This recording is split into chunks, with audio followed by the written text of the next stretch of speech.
Good morning to all.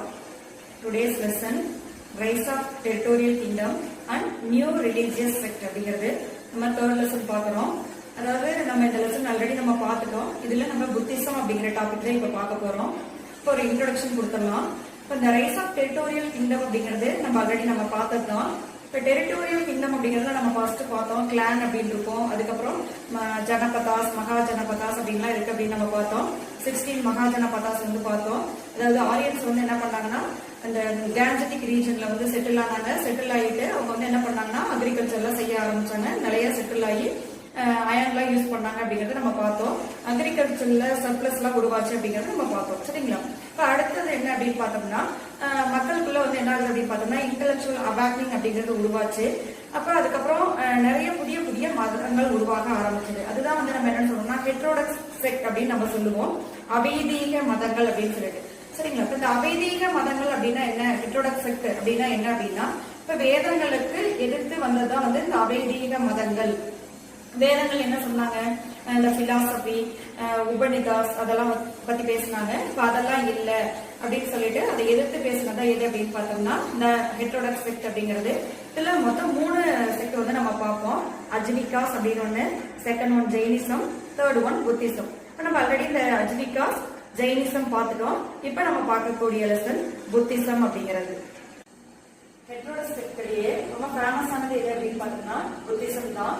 அதை பத்தி அந்த புத்திசம் பத்தி தான் நம்ம இப்ப பார்க்க போறோம். புத்திசம் அப்படின்னாவே நமக்கு ஞாபகம் வரக்கூடியவர் புத்தா தான். இப்ப அவருடைய லைஃப் ஹிஸ்டரி நம்ம பார்க்கலாம். சரிங்களா? லைஃப் ஹிஸ்டரி அப்புறம் புத்தர் நமக்கு என்ன சொல்லிட்டு போனார் அப்படிங்கிறத நம்ம எதுல நம்ம பார்க்கலாம். இப்போ ஜெயினிசம் நம்ம பார்க்கும்போது நம்ம சொன்னோம் ரிஷபா அப்படிங்கிறவர் தான் வந்து ஃபவுண்டர் ஆஃப் ஜெயினிசம் அப்படிங்கறத நம்ம பார்த்தோம். அதே மாதிரி தீர்த்தங்கரசுல ரொம்ப ஃபேமஸா இருந்தவர் தான் வந்து மகாவீரர். அவங்க வந்து நான் வயலன்ஸ் அப்படிங்கிறது, அதாவது அஹிம்சா அப்படிங்கிறது அவங்களுடைய மெயின் தீமா இருந்தது அப்படிங்கிறதெல்லாம் நம்ம பார்த்துருவோம். சரிங்களா?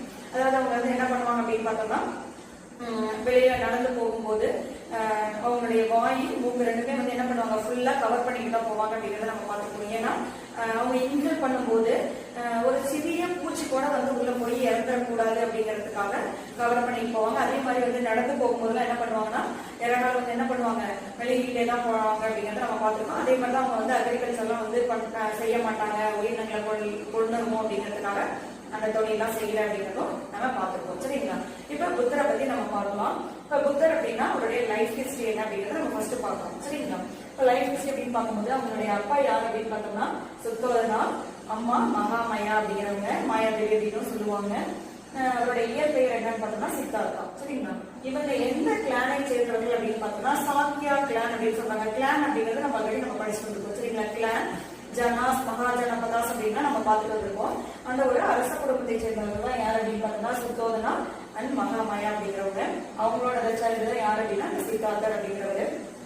இப்ப இந்த சித்தார்த்தா வந்து என்ன சொல்றாங்க அப்படின்னு பார்த்தோம்னா அவங்க அம்மா வயசுல இருக்கும் போது, அதாவது அவங்க லேடி மகாமயா அப்படிங்கிறவங்க 6 பிரெக்னன்ட். அப்ப அவங்க வந்து என்ன பண்றாங்க அப்படின்னு பார்த்தோம்னா அவங்களோட கனவுல வந்து ஒரு நாள் வந்து என்ன அப்படின்னு பார்த்தோம்னா ஒரு ஒயிட் எலிஃபண்ட் 6 தந்தங்களை உடைய ஒரு எலிஃபண்ட் வந்து அவங்களுடைய பூம் அந்த கருப்பைக்குள்ள வந்து என்ன அப்படின்னு பார்த்தோம்னா உள்ள போகிற மாதிரி கனவு பண்றாங்க. அது பயந்து போய் தான் அவங்க என்ன பண்றாங்கன்னா ஒரு ஆருடம் கேட்கறாங்க. அதுல என்ன சொல்றாங்க அப்படின்னு பார்த்தோம்னா அந்த கனவுக்குரிய பலன் வந்து ஒண்ணு யூனிவர்சல் எம்பரரா இருக்கணும், அல்லது அவரு யூனிவர்சல் டீச்சரா வரணும் அப்படின்னு சொல்றாங்க. அதாவது உலகம் முழுவதும் ஆளக்கூடிய ஒரு பேரரசனாகவோ அல்லது உலகம் முழுவதற்குமான ஒரு ஆசிரியராகவோ தான் உங்களுடைய சித்தார்த்தர் வந்து வரப்போறாரு அப்படிங்கிறது, அதாவது உங்களுடைய சைல்டு வரப்போறாங்க அப்படிங்கறத அவங்க சொல்றாங்க. அதே மாதிரிதான் நமக்கு தெரிஞ்சதுதான் அவர் வந்து கண்டிப்பா வந்து அரச குடும்பத்தை சேர்ந்தவரா இருந்ததுனால ஒரு வேர்ல்டு ஃபேமஸான நம்மளுடைய அலெக்சாண்டரை போலவோ அல்லது நெப்போலியனை போலவோ வந்து என்ன இருந்திருக்கலாம், ஒரு எம்பரரா திகழ்ந்திருக்கலாம், ஆனா வந்து கிங்கா இருந்திருக்கலாம். ஆனா அப்படி இல்லாம அவர் வந்து உலகம் முழுவதற்குமான ஒரு டீச்சரா தான் வந்து இருந்தார். சரிங்களா? அதுக்கப்புறம் வந்து என்ன ஆகுதுன்னா அவங்க அம்மா வந்து பிரெக்னன்ட் அப்படிங்கிறத நம்ம பார்த்தோம். மகாமயா அப்படிங்கிறவங்க அவங்க வந்து டெலிவரிக்காக அவங்க அம்மா வீட்டுக்கு வந்து போறாங்க. அப்ப அந்த பேரண்ட்ஸ் வீட்டுக்கு போகும்போது என்ன ஆகுது அப்படின்னு பார்த்தோம்னா இடையிலேயே வந்து லும்பினி அப்படிங்கிற இடத்துல ஒரு பார்க்ல வந்து, அதாவது எங்க இருக்கு அப்படின்னா கபிலவஸ்துக்கு பக்கத்துல இருக்கக்கூடிய லும்பினிங்கிற பார்க்ல அவங்களுக்கு டெலிவரி ஆகுது. அப்பதான் சித்தார்த்தர் வந்து பிறக்கிறார். சரிங்களா? அதுக்கப்புறம் அவர் வந்து இளவரசர் அப்படிங்கறத நம்ம பார்த்திருக்கோம். ஒரு லக்ஸூரியஸ் லைஃப் வந்து வாழ்ந்துட்டு இருக்காரு. அந்த மாதிரி வாழ்ந்துட்டு பெரிய பையனானையும் அவருக்கு வந்து மேரேஜ் பண்றாங்க. யசோதரா அப்படிங்கிறவங்க மேரேஜ் பண்ணி வைக்கிறாங்க சித்தார்த்தருக்கு. அவங்களுக்கு ராகுலா அப்படின்னு சொல்லிட்டு ஒரு சன் இருக்காங்க. அதுக்கப்புறம் அவர் வந்து என்ன பண்றாரு அப்படின்னா, ஒரு நாள் அவர் பேலஸ்லயே இருக்காரு. ஒரு நாள் அந்த பேலஸ் விட்டு வெளியில போறாரு. அவருடைய ஹார்ஸ்ல வந்து போகும்போது அப்ப 4 பீப்புள வந்து அவரு சந்திக்கிறாரு. யார் அப்படின்னு பார்த்தோம்னா, ஓல்டு மேன், சிக் மேன், கான்ஸ், ரிலீஜியஸ் மெடிக்கன்ட் அப்படிங்கிறவங்க. ஓல்டு மேன் வயசானவங்களும், சிக் மேன் ஒரு நோயாளியை பாக்குறாரு, கார்ப்ஸ் அப்படிங்கிறவங்க டெட் பாடி. சரிங்களா? ரிலீஜியஸ் மெடிக்கன்ட் இவங்க துறவி. இவங்க 4 பேருக்கு வந்து என்ன பண்றாருன்னா மீட் பண்றாரு. பார்த்துட்டு அவங்க படக்கூடிய கஷ்டங்களை பார்த்துட்டு தான் வந்து என்ன பண்றாரு, அந்த என்லைட்மெண்ட் ஞான அறிவு அப்படிங்கிறது கிடைக்கணும் அப்படின்னு சொல்லிட்டு அவரு வீட்டை விட்டு வெளியில போறாரு. அப்ப அவருக்கு வந்து ஹெல்ப் பண்றது யார் அப்படின்னு பார்த்தோம்னா, அவருடைய சேரிட்டி அந்த தேரோட்டுறாரு இல்லையா, அவர் யார் அப்படின்னு பார்த்தோம்னா சன்னா அப்படிங்கிறவரு. எந்த ஹார்ஸ்ல போறாங்க அப்படின்னு பார்த்தோம்னா, இந்த காந்தகா அப்படிங்கிற ஹார்ஸ்ல தான் போறாங்க. இந்த காந்தகா அப்படிங்கிற ஹார்ஸ் வந்து இவருக்கு ரொம்ப பிடிச்சமான ஃபேவரட் ஹார்ஸ் அப்படிங்கறத சொல்லியிருக்காங்க. இந்த ஹார்ஸ்ல தான் வந்து என்ன பண்றாரு, சன்னா அப்படிங்கிறவர் தான் வெளியில கூட்டிட்டு போறாரு. பேலஸ் விட்டு அவுட் சைடு கூட்டிட்டு போறாங்க. அதுக்கப்புறம் என்ன அப்படின்னு பார்த்தோம்னா, அவர் வெளியில ரொம்ப தூரம் வந்து போறாரு.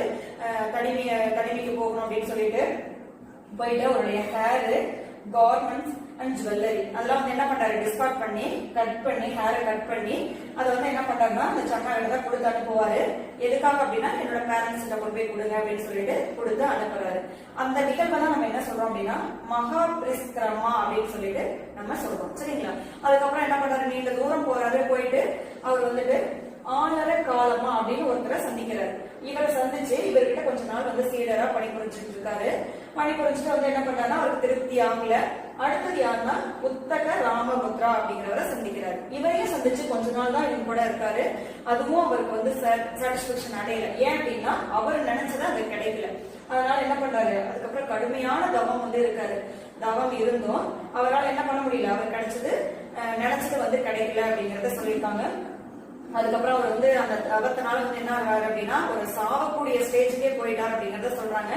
அந்த டைம்ல தான் ஒரு மில்க் மெய்டு சுஜாதா அப்படிங்கிற ஒரு லேடிய சந்திக்கிறாரு. அவங்க வந்து என்ன பண்றாங்கன்னா, பால் சோறு கொடுக்குறாங்க. அதை சாப்பிட்டுட்டு அதுக்கப்புறம் மறுபடியும் என்ன பண்றாரு, தெளிஞ்சு அதுக்கப்புறம் ரிபல் ட்ரீல போய் என்ன பண்றாரு, அந்த மரத்தடியில உட்கார்ந்து அதுக்கப்புறம் தான் வந்து என்ன பண்றாருன்னா அவரு மெடிடேஷன் பண்றாரு. சரிங்களா?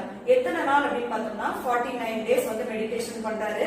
அப்ப அவருக்கு ஏஜ் என்ன அப்படின்னு பார்த்தோம்னா 35. அந்த மெடிடேஷன் எல்லாம் முடிச்சுட்டு அதுக்கப்புறம் தான் வந்து அவருக்கு என்ன ஆகுது அப்படின்னா அட்டைன் என்லைட்மென்ட் அப்படின்னு சொல்றாங்க. அதாவது அவருக்கு ஞானம் அப்படிங்கிறது கிடைச்சது அப்படிங்கறத சொல்லியிருக்காங்க. அதுக்கப்புறம் தான் அவருடைய பேரு புத்தா அப்படிங்கறத நம்ம சொல்றோம். புத்தா அட்டைன் என்லைட்மென்ட் அப்படிங்கறத சொல்லியிருக்காங்க.